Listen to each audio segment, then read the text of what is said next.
بسم اللہ الرحمن الرحیم۔ السلام علیکم۔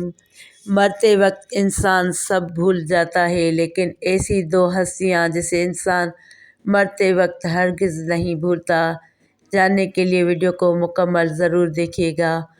عام طور پر تصور کیا جاتا ہے کہ زندگی کے آخری لمحات میں ایک جنگ سی چل رہی ہوتی ہے۔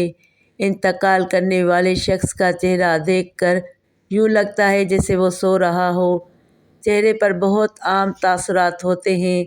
ایسا لگتا ہے کہ موت کا عمل آخری سانس لینے سے ایک ہفتہ قبل شروع ہو جاتا ہے۔ اس دوران صحت متاثر ہونے لگتی ہے، جسم کمزور پڑنے لگتا ہے، چلنے میں دشواری پیش آنے لگتی ہے اور غنودگی طاری رہتی ہے۔ آخری لمحات میں کھانا پینا مشکل ہونے لگتا ہے اور کسی شخص میں طاقت نہیں کہ خدا کے حکم کے بغیر مر جائے۔ اس نے موت کا وقت مقرر کر کے لکھ رکھا ہے، اور جو شخص دنیا میں اپنے اعمال کا بدلہ چاہے اس کو ہم یہیں بدلہ دیں گے، اور جو آخرت میں طالب ثواب ہو اس کو وہاں اجر عطا کریں گے، اور ہم شکر گزاروں کو عنقریب بہت اچھا صلہ دیں گے۔ سورہ آل عمران آیت نمبر 145۔ مرتے وقت انسان کے دل و دماغ سے ہر چیز نکل جاتی ہے، سب کچھ بھول جاتا ہے، اپنا مال، دولت، محل، عزیز و اقارب، رشتہ دار، سب کچھ بھول جاتا ہے، مگر مرتے وقت انسان دو لوگوں کو بہت زیادہ یاد کرتا ہے۔ دو لوگ ہرگز نہیں بھولتا۔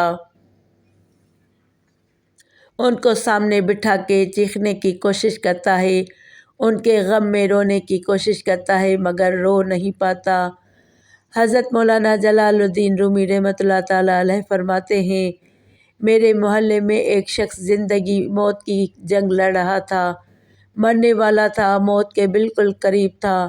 لوگ میرے پاس آئے، بولے حضرت ہمارا ایک شخص مرنے والا ہے، آپ آئیں انہیں کلمہ پڑھنے کی تلقین کریں، قرآن پڑھنے کی تلقین کریں۔ حضرت مولانا جلال الدین رحمۃ اللہ تعالیٰ علیہ فرماتے ہیں، میں اس مرنے والے کے پاس گیا، اس کے قریب بیٹھ گیا، آس پاس میں اس کے دوست، رشتہ دار، عزیز و اقارب بیٹھے ہوئے ہیں۔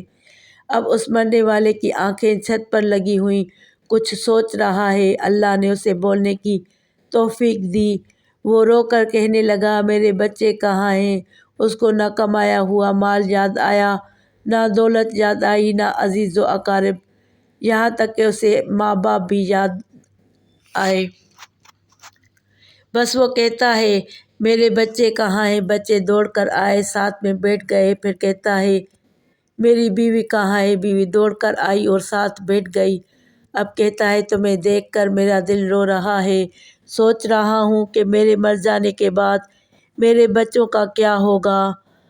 انسان جب مرتے وقت بچوں کو دیکھتا ہے، اللہ تعالیٰ جب اسے دیکھنے کی توفیق دیتا ہے، ہمت دیتا ہے، جب آخری بار بچوں کو دیکھتا ہے تو وہ یہ بھول جاتا ہے کہ میرے مرنے کے بعد میرا کیا بنے گا۔ یہ سوچتا ہے کہ میرے مرنے کے بعد میری اولاد کا کیا بنے گا، میرے مرنے کے بعد پتہ نہیں میرے ان بچوں کا میری طرح کوئی خیال رکھے گا یا نہیں۔ اس کی آنکھیں رو رہی ہیں۔ بیوی کو نصیحت کرنے لگا، میں تو دنیا چھوڑ کے جا رہا ہوں، مجھ پہ ایک احسان کیجیے گا کہ میرے ان بچوں کو قرآن مجید کی تعلیم لازمی دیجیے گا۔ ان کے منہ سے نکلا، اللہ کا نام میری قبر کو روشن کر دے گا، مجھے جہنم کی آگ سے اللہ کے عذاب سے دور کر دے گا۔ ان کو دین کی تعلیم دینا۔ ایک واقعہ ملاحظہ فرمائیں، حضرت سیدنا موسیٰ علیہ السلام کا ایک قبرستان سے گزر ہوا۔ آپ علیہ السلام نے دیکھا قبرستان کی ایک قبر کے اندر مردے کو دردناک عذاب دیا جا رہا ہے۔ مردہ عذاب میں مبتلا ہے، اس کی قبر جہنم کے گڑھوں میں سے گڑھا بنی ہوئی ہے۔ مردہ عذاب میں مبتلا ہے، چیخ و پکار کر رہا ہے۔ حضرت سیدنا موسیٰ علیہ السلام آگے گئے۔ کام کرنے کے بعد واپسی جب اسی راستے سے گزر ہوا، آپ نے دیکھا وہی جہنم میں جلنے والا شخص جس کی قبر میں عذاب دیا جا رہا تھا، اب وہ شخص جنت میں ٹہل رہا ہے، اس کی قبر جنت کا باغ بنی ہوئی ہے۔ آپ علیہ السلام نے دونوں ہاتھ اٹھائے، عرض کی میرے مالک تھوڑی دیر پہلے میں یہاں سے گزرا تھا، یہی قبر جہنم کے گڑھوں میں سے گڑھا بنی ہوئی تھی۔ تھوڑی دیر کے بعد یہ جنت کے باغوں میں سے ایک باغ کیسے بن گئی؟ اللہ عز و جل نے فرمایا، موسیٰ یہ شخص جب مرا تھا، مرنے سے پہلے اپنی بیوی کو حاملہ چھوڑ کے مرا تھا۔ بیوی کا ایک بیٹا پیدا ہوا، بچہ آج چھوٹا کل بڑا، تھوڑا سا بڑا ہوا تو اس کی بیوی بچے کو مسجد میں بھیجا۔ معلم صاحب نے اس کے بچے کو بسم اللہ الرحمن الرحیم پڑھائی۔ جب اس کے بچے نے بسم اللہ پڑھی تو موسیٰ، مجھے حیا آئی کہ اس کا بچہ میرا نام لے اور میں اپنا نام لینے والے بچے کے باپ کو جہنم میں ڈالوں، یہ میری رحمت گوارا نہیں کرتی۔ اس لیے ہمیں چاہیے کہ اپنے بچوں کو قرآن مجید کی تعلیم دیں۔ اگر تم چاہتے ہو کہ تمہاری قبریں روشن ہوں، عذاب تمہارے قریب بالکل نہ آئے، تو اپنے بچوں کو قرآن مجید کی تعلیم دینا۔ حضرت مولانا جلال الدین رحمۃ اللہ تعالیٰ علیہ فرماتے ہیں، وہ شخص توبہ کرتا یہ کہتا کہ میرے بچوں کو قرآن کی تعلیم دینا، ایک دم اس کی زبان لڑکھڑانے لگی، اس کا بدن کانپنے لگا، موت کا فرشتہ آ گیا روح نکالنے کے لیے۔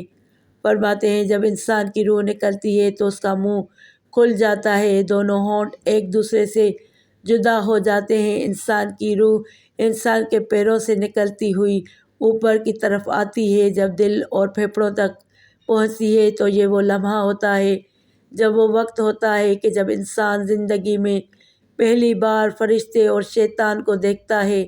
یہ وہ مرحلہ ہوتا ہے جب انسان کے ایک طرف شیطان اس کے کان میں غلط مشورہ ڈالتا ہے اور دوسری طرف اس کی زبان سے اس کے عمل کے مطابق الفاظ نکلتے ہیں۔ اگر انسان نیک ہوتا ہے، نمازی ہوتا ہے، عبادت گزار ہوتا ہے، تو پھر اس کا دماغ اس کی زبان کو کلمہ پڑھنے کی تلقین کرتا ہے، درود پڑھنے کی تلقین کرتا ہے، اور اگر انسان نیک نہیں ہوتا تو پھر اس کا جو دماغ ہوتا ہے وہ عجیب سی ہیبت کا شکار ہو جاتا ہے اور انسان شیطان کے مشورے کو قبول کر بیٹھتا ہے۔ جب انسان شیطان کے مشورے کو قبول کر بیٹھتا ہے پھر کوشش کرتا ہے کلمہ پڑھنے کی، لیکن نہیں پڑھ پاتا۔ ناظرین، آج ہماری آنکھیں کھلی ہیں، آج ہماری سانسیں چل رہی ہیں، اس سے پہلے کہ یہ وقت گزر جائے، یہ زندگی کے لمحے میرے اور آپ کے لیے غنیمت ہیں۔ آخرت کے لیے کچھ اکٹھا کر لو، مرنے سے پہلے قبر کی روشنی بنا لو۔ معلوم نہیں پھر فرصت ملے نہ ملے، معلوم نہیں پھر یہ زندگی کے لمحے ملے نہ ملے۔ اللہ پاک ہم سب کو عمل کی توفیق عطا فرمائے اور ہمارا خاتمہ ایمان پر فرمائے، آمین ثم آمین۔ ناظرین، کمنٹ باکس میں ایک بار اللہ کے 99 ناموں میں سے ایک نام ضرور ٹائپ کریں۔ ویڈیو پسند آئے تو ویڈیو کو لائک کر کے چینل کو سبسکرائب کریں اور گھنٹی کے نشان کو دبائیں تاکہ میری آنے والی ہر نئی ویڈیو کا نوٹیفیکیشن